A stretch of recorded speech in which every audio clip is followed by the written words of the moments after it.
Hello, everybody, and welcome. Good evening if it's evening where you are today.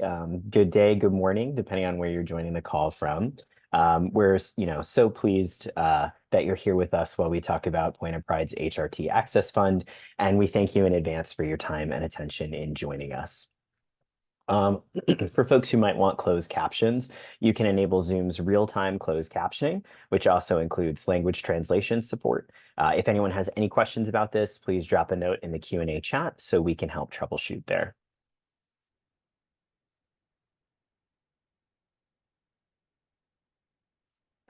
My name is Jeff Main. My pronouns are he, him, and I am the executive director and co-founder of Point of Pride. Prior to this role, I was the board secretary. I've been with Point of Pride for over a decade, helping to lead and grow the organization from overseeing our different programs, including this one, to cultivating donor and partnership relationships. I joined as executive director in July of last year. Before that, I was working for a marketing agency. I have a strong background in marketing and design. And I live in Philadelphia with my wife, our toddler, and our 3 cats. Toddler is down for bed, but cat may make a cameo later. And my name is Tyler, he, him. I am the program manager at Point of Pride. I've been with Point of Pride since 2017 as a volunteer. Officially joined as the first full-time employee in January of 2023. Before coming to Point of Pride, my background is in healthcare, specifically in pharmacy insurance. So pretty strong background in managing lots of spinning plates at a time and figuring out what the insurance is up to. While today's session is going to focus entirely on our HRT Access Fund, our organization offers other types of financial aid and direct support through other programs that we wanted to quickly share with you in case that's helpful.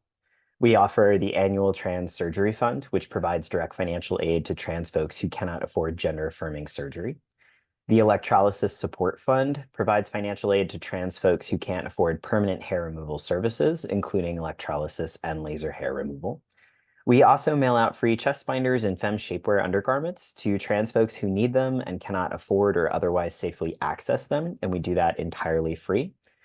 And we've served thousands of folks in all 50 states and 120 countries and counting. Each of those programs has its own application process, timeline, and details, and you can learn more about them on our website, www.pointofpride.org. So let's go over today's agenda, or tonight's agenda, I might say. There is no need to screenshot anything. This deck will be shared with you in an email after today's info session. We're also recording tonight's session so that we can post it to our YouTube channel. You'll be able to reference it in the future. Tyler will also be monitoring the Q&A as we go through. So at any time, you can feel free to ask a question, or you can save it for the Q&A at the end.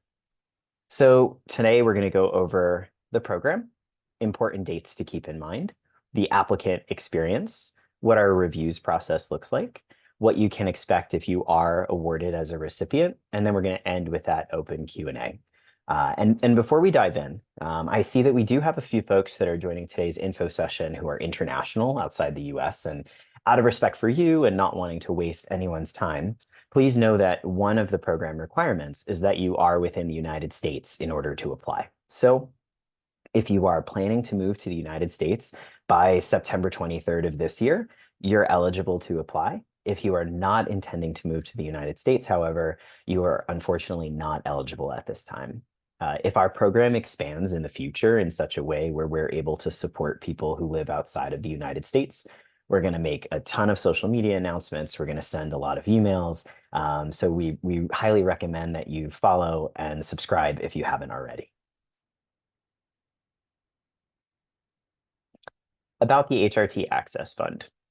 Point of Pride's HRT Access Fund is a scholarship-like program that provides direct financial assistance to trans folks who cannot afford their gender-affirming hormone replacement therapy, also known as HRT.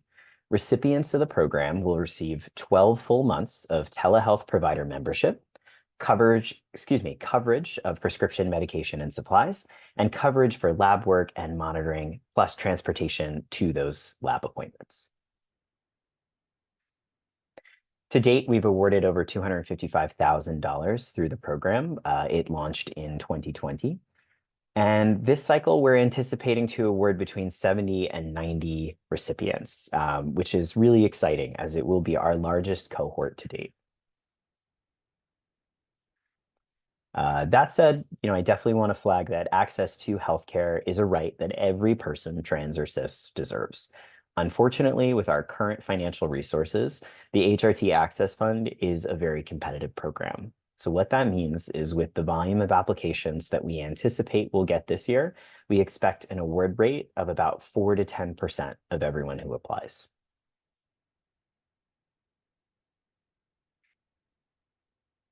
Currently, the way our program works is we partner with these 6 providers: Plume, Folks, QueerMed, QueerDoc, TrueU Clinic, and Spectrum, the other clinic. At this time, we do not work with any other telehealth providers, local endocrinologists, or local clinics. So our program requires, at the time that you apply, that you would select one of these partner providers.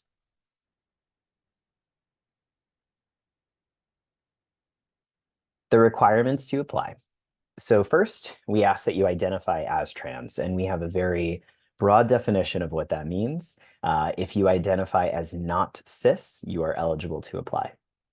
We require that you have financial need that prevents you from affording hormone replacement therapy. We will require that you are at least 18 years of age by September 23 of this year. You live within the United States, and you meet all of the eligibility requirements of your chosen telehealth provider. One of the attendees asked a question at sign up that asks, what is the process for accessing HRT as a non-US citizen if we are included in consideration for the fund? So we wanted to answer it at this time. Most of our partner providers do not require that you are a US citizen. They just require that you be residing within a state in which they practice. So we definitely recommend that you check in with your preferred provider's customer service team to ensure that you are eligible for their services. As long as your chosen provider confirms to us that you are eligible, then you're welcome to apply.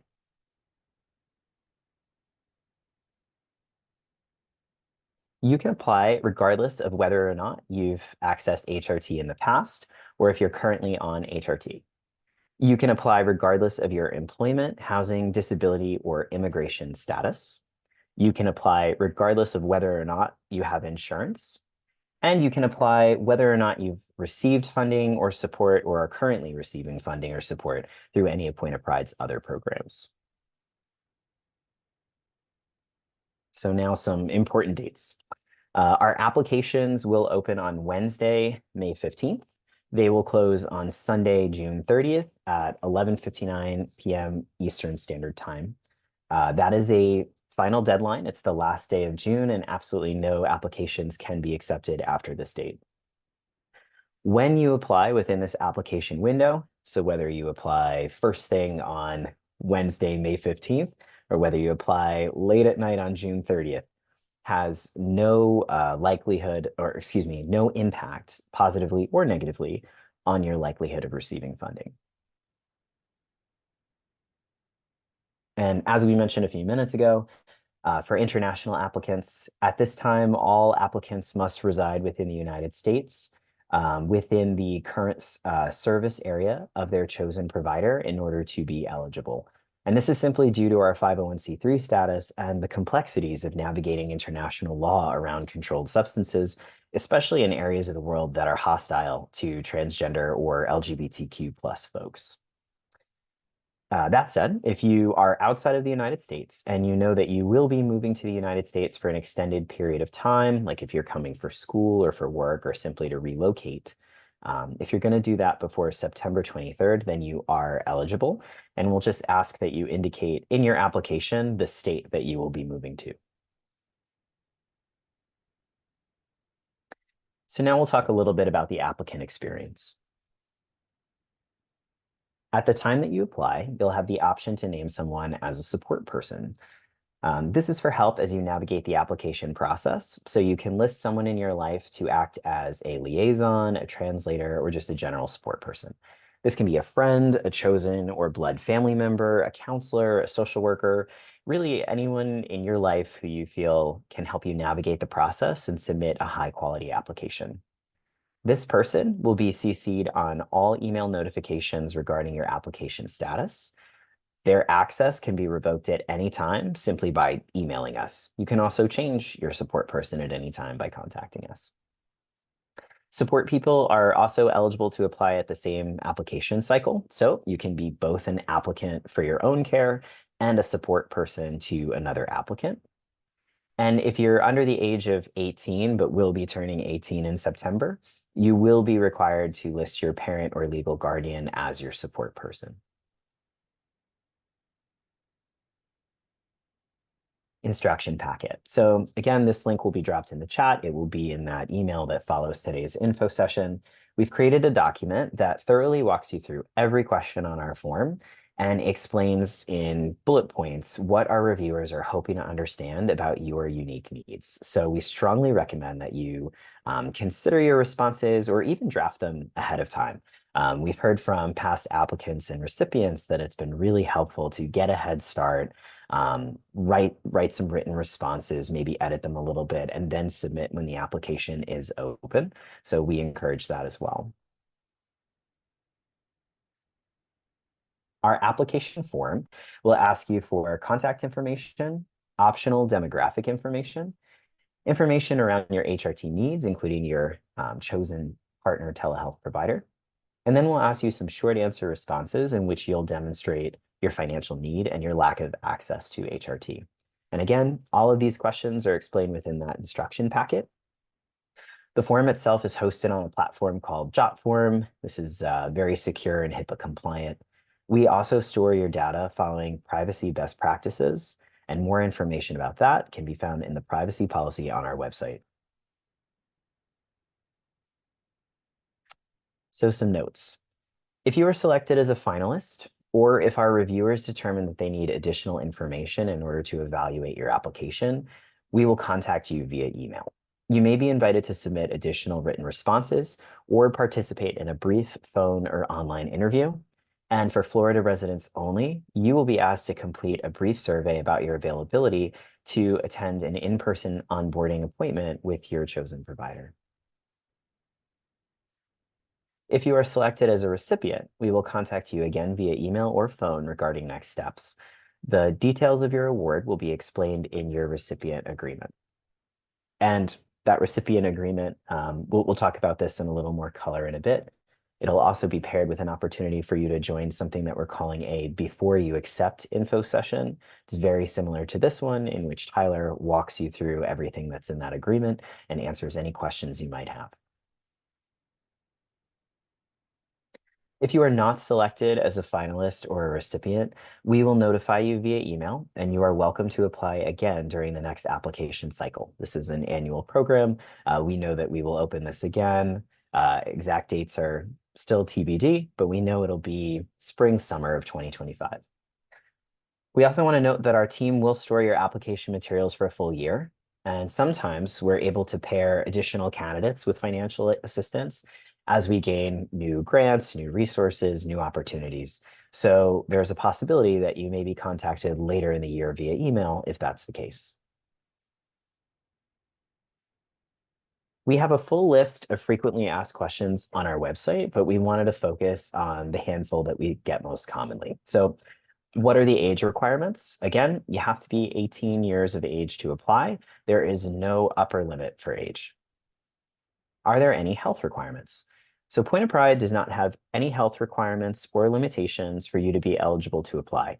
Your chosen provider will review your medical history with you and determine if there are any issues that may exclude you from HRT treatment. Can you help me pick which partner provider is right for me? So unfortunately, no. Our team cannot provide personalized recommendations at this time. Choosing which telehealth service is right for you is a highly individualized decision, and we believe that you will ultimately be the best judge of who your provider should be. So we recommend that you read about each of our providers to learn more about their differences and make the right decision. You also, again, you might want to consult with that support person that we talked about earlier, reach out to other folks in the community for their recommendations and guidance as well. Can the fund reimburse past appointments or medications? Unfortunately, no. So we understand the challenges of debt and medical loans that so many of us have to deal with in order to be able to get the care that we need. The way this program is structured, however, we do apply financial aid towards future services. Our grants are paid directly to your chosen provider before those services take place. Can I apply if I'm currently enrolled with my chosen provider, or if I've used them or a different telehealth provider in the past? So yes, you are still eligible to apply. If you're a current customer and you're awarded funding, your 12-month grant period will go into effect immediately. The billing on your account will pause for the duration of the grant period, and it will resume again when the grant period ends. If you're a past customer and you're awarded funding, your account will be reactivated and your 12-month grant period will go into effect for your next billing cycle and then continue for 12 months. When the grant period ends, billing will then resume. And, depending on how recently you were a customer, you may have to reauthorize your payment details on file in order to continue that subscription. So now we'll talk a little bit about the reviews process. So when our application cycle ends at the very end of June, the first thing that our staff does, or that Tyler does, is hides all identifying personal information, such as your name, your email address, and your phone number. These applications are then shuffled into randomized packets of 50 applications that are ready for review. So again, that's why there's no advantage to you submitting your application earlier rather than later. They all get shuffled together. These packets are then distributed to our board of directors and to our community grant-making fellows. These are specially trained grant-making volunteers. All CGFs identify as trans. To minimize the impacts of unconscious bias as we're reviewing all of these applications, all of our reviews team follows the same scoring rubric. We all also receive continuing education. In addition, every application is reviewed by at least 3 different reviewers so that there's a composite score. And again, we're trying to mitigate any potential biases.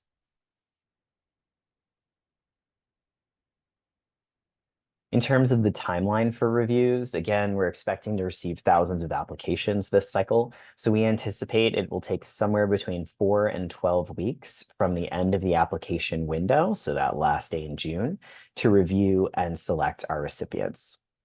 4 to 10% of applicants will be selected as recipients. Again, this is unfortunately a highly competitive process. You will hear from Point of Pride via email regarding your application status. So we recommend keeping an eye on your spam filter. Another great thing you can do is add pointofpride.org to your safe senders list, and that helps make sure that you never miss a message from us in the future.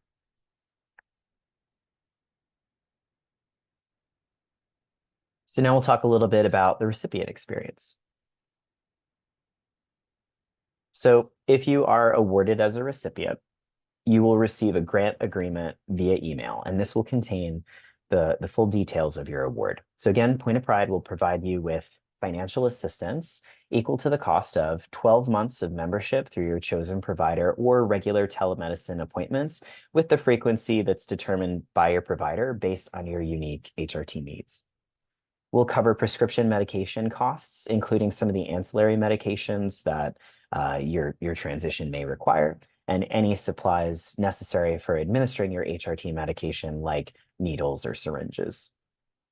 It will cover lab work and monitoring as recommended by your provider up to 4 times during that 12-month grant period. It will cover transportation via Uber voucher to and from any lab appointments. And for Florida residents only, it will be transportation to and from your first in-person appointment, as is required by state law, so that you can obtain consent forms. And so a couple attendees, when they signed up, had asked some questions, so I'll answer those right now. Someone asked, is gel-based HRT covered? Yes. If it is prescribed by your partner provider team as the best medication for you or the preferred medication, yes, we will cover it. How many doses or months are covered within the grant? So Your provider is going to determine the best regimen for your body and your goals, and Point of Pride will cover whatever your provider deems is necessary for you. And then the third question we got is this full or partial coverage? So great question. So if you're awarded as a first-time recipient, Point of Pride will cover 100% of those expenses for your first year of HRT. Earlier this year, we launched a new initiative that we're quite excited about. It's an opportunity for existing recipients to renew their grant awards, and that way we're able to support them for longer than a 12-month period. So if you were to apply and be awarded a renewal grant, in your second year, Point of Pride would be able to cover 67% of eligible expenses. And in your third year, 33% of those eligible expenses. The idea there is that we're starting off covering 100% of the costs for you to access HRT, and over the course of several years, transitioning that financial burden to you, with the hope that you'll be able to afford that and continue your care on your own.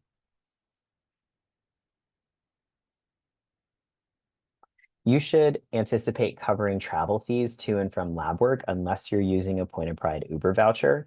All this means is we cannot reimburse or cover train tickets, bus fare, or personal vehicles. If you're in Florida, you may be required to attend an in-person onboarding appointment to sign state-required consent forms, as we mentioned. So if this is required for you, Point of Pride will coordinate with you to see if you need any assistance in attending this session. And for folks that are in New York, New Jersey, or Rhode Island, because of differences within those states' laws, your lab visits cannot be included in your membership, but they are eligible for reimbursement from Point of Pride. So we will just reimburse that separately. And lastly, when not filling prescriptions through a partner pharmacy where eligible, you would be responsible for paying any copays, but those are eligible for reimbursement by Point of Pride. So again, we try as much as possible to pay those costs for you without having to reimburse you. We really would prefer that our recipients don't have many or any upfront costs. But where we have to reimburse you, that's just the method that we have to take.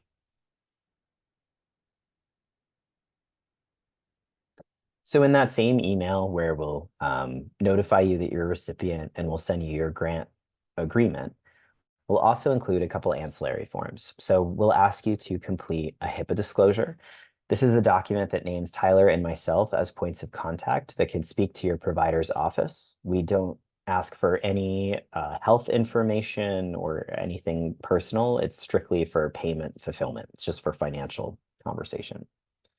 We'll also ask you to complete a support person disclosure. This confirms that you're still comfortable with anyone you might have named as a support person originally being included in future correspondence around your grant award and payments. You can remove that person or you can update to a new person at that time if you'd like. We'll also ask you to complete a partner authorization form.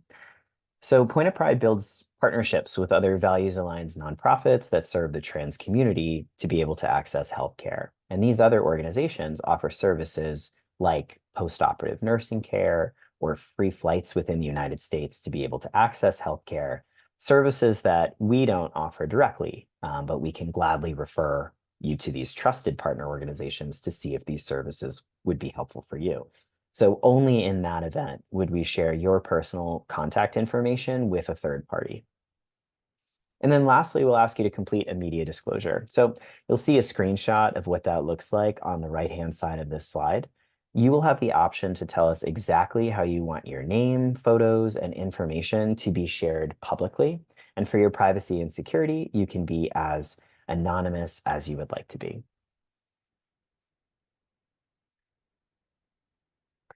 And so to talk a little bit more about those public-facing stories, we encourage our recipients to share stories in a way that feels really affirming and safe for them.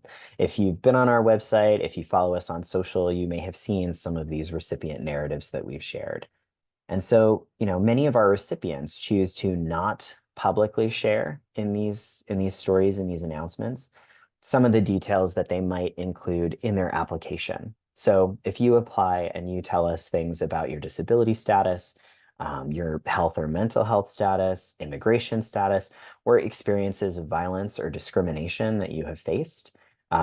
We recognize how personal and sometimes even traumatic these details can be. And with so many mainstream stories that focus on trans hardship, we encourage you to have complete control over your public facing story and share what you feel helps foster trans joy. So you'll see in the image on the right of this slide, some of our recipients in the past have chosen to use their photo. Some have chosen to have it blurred.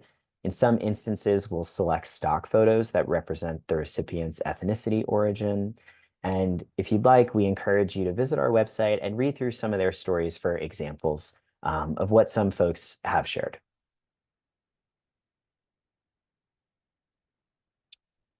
And you'll also be invited to attend a Before You Accept info session. So this is very similar to the info session that you're in right now.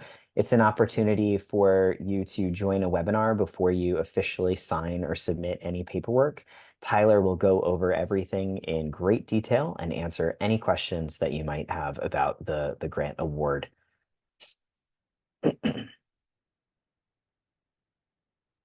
And so I want to thank everybody again for your time and attention.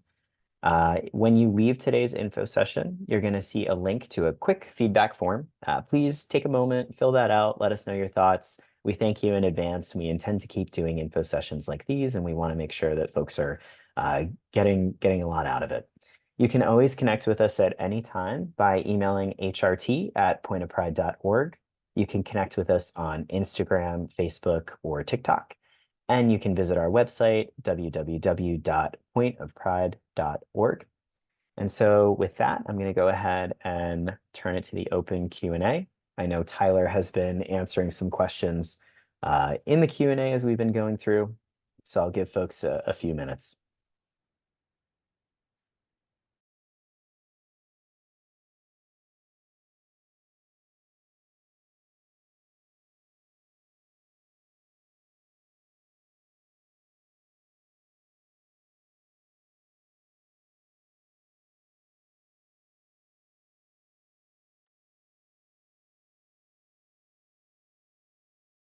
So someone asks, what will happen if I'm awarded a grant and my state bans HRT or other gender affirming care in the future? Yeah, this is a tricky one. Unfortunately, because of the state by state nature of these laws, it's really difficult for us to be able to make preparations until those laws are in the works. However, Tyler works very closely with all of our partner care providers to ensure ongoing access to care to the best of our ability. So if something does change in your state that might impact your ability to access care and utilize your grant, we would reach out to you one-on-one and explore options on a case-by-case basis. Someone else asks, can I apply if I'm on health insurance? Yes, you are eligible to apply regardless of whether or not you are on health insurance.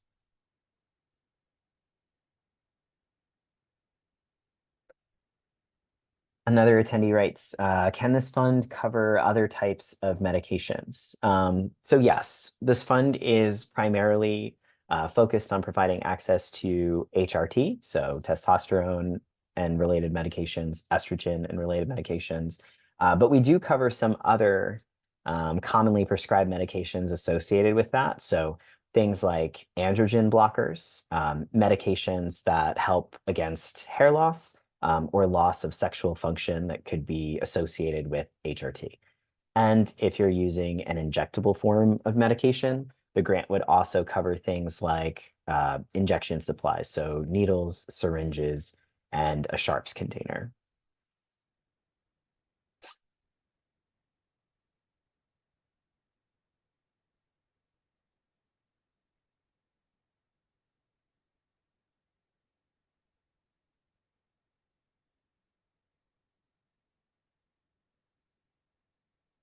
Another attendee asks, if I have a balance that's past due for Plume, am I still able to apply for the HRT Access Fund?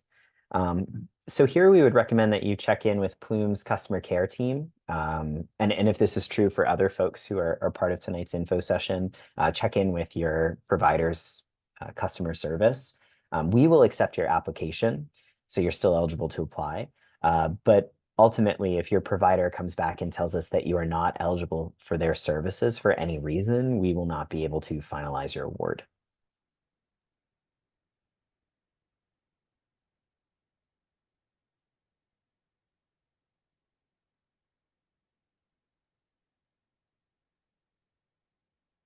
I see a couple questions about um, the period in which you can submit your application. So that will be May 15th through June 30th, the last day of June. And that deadline closes at 11:59 p.m. Eastern Standard Time. So you'll be able to access our application on our website. And again, all of this information will be sent to you via email following today's info session.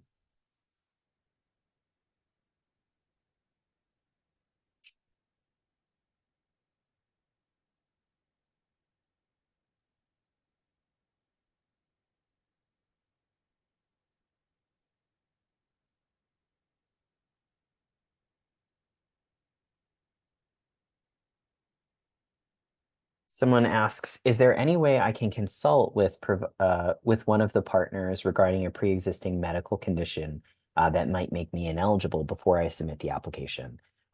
So yes, we would strongly recommend that you research our 6 partner providers and that you reach out to their customer support. You know, each of our providers handles those sorts of inquiries a little bit differently, but there might be an opportunity for you to have some sort of like an onboarding consultation where you might again, be able to talk through some of your concerns. So that's unfortunately not something that we can help facilitate, but we would recommend that you reach out to your preferred provider in advance.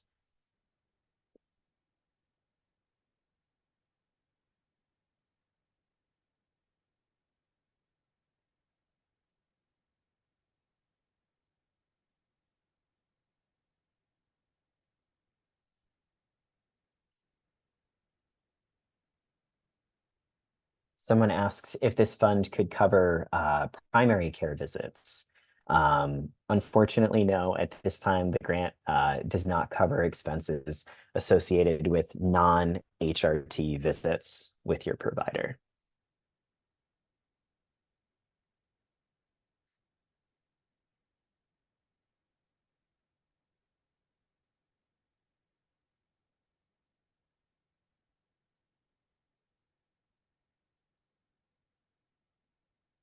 All right, another attendee asks, I'm willing to see any provider. Can I apply and select more than one option on the form? So good question. Unfortunately, no. On the form, we will require that you choose your preferred partner. But your choice on which provider that you choose will not impact your likelihood of being selected as a recipient. So it's not like we have limited spots available per provider or that there's any advantage to selecting one over the other or anything like that.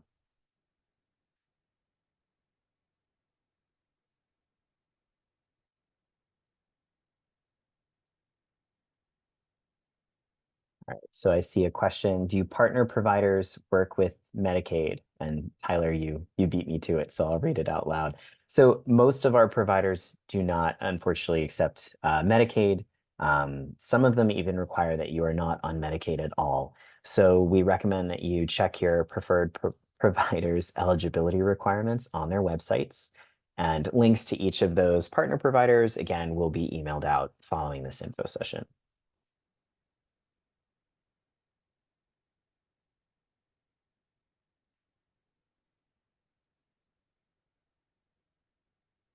Someone asks, is a support person necessary in the application? So no, this is entirely optional. You do not have to list anyone. The reason that we integrated having an optional support person in the first place was because we just knew that for so many folks that could be really helpful, especially for disabled folks, folks with limited technological access. If you don't feel that you need one, you can just leave that whole section blank.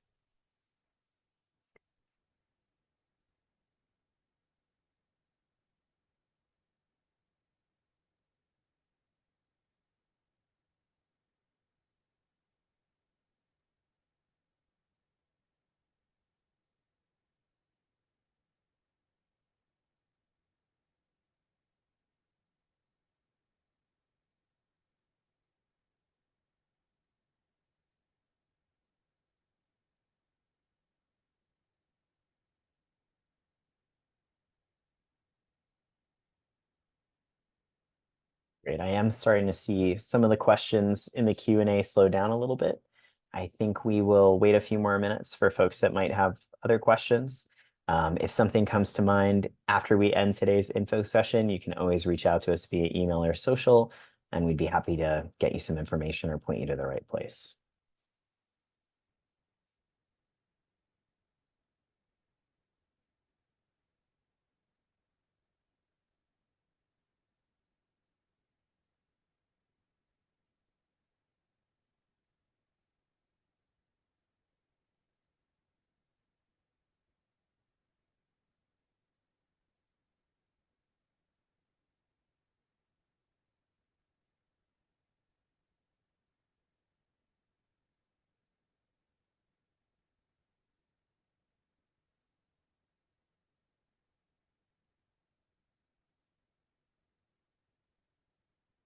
Someone asks, are there any states that are not eligible? So great question. And Tyler, you'll keep me honest, as I know you know this a little bit better. All of our partner providers navigate varying state laws a little bit differently. So not all of our partner providers are available in your state, perhaps, but I believe that we have coverage for at least one service in all 50 states. Is that right, Tyler? Yeah, estrogen, since it is not a controlled substance, is available in all 50 states to the best of my knowledge. Testosterone as a controlled substance does have some more restrictions. There are a handful of states where it may not be available through one provider or another. So we do recommend that you check with the partner providers to be sure. I know historically South Carolina has been an issue for testosterone, but I can't think of any of the other states off the top of my head. Great. Thank you, Tyler. So yeah, we would certainly recommend all of our partner providers have some sort of page on their website that is just about eligibility and what services they can provide in which states.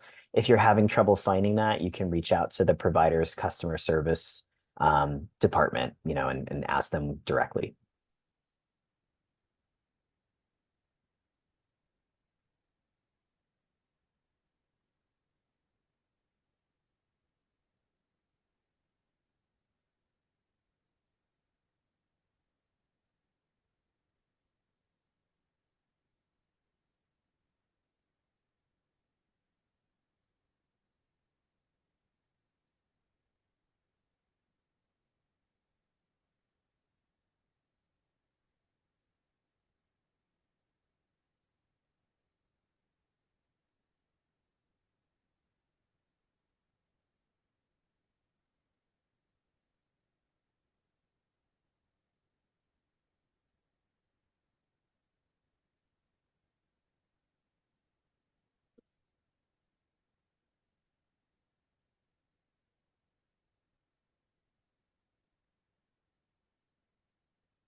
All right, great. We're not seeing any new questions in the Q&A. So again, if you think of something, please don't hesitate to reach out to us directly. When we close tonight's info session, you'll be asked to fill out that brief feedback form. It takes about a minute. We really appreciate it. So thank you in advance. And again, hope everyone has a lovely rest of your day or rest of your evening. Thank you all so much for joining us. Have a good one.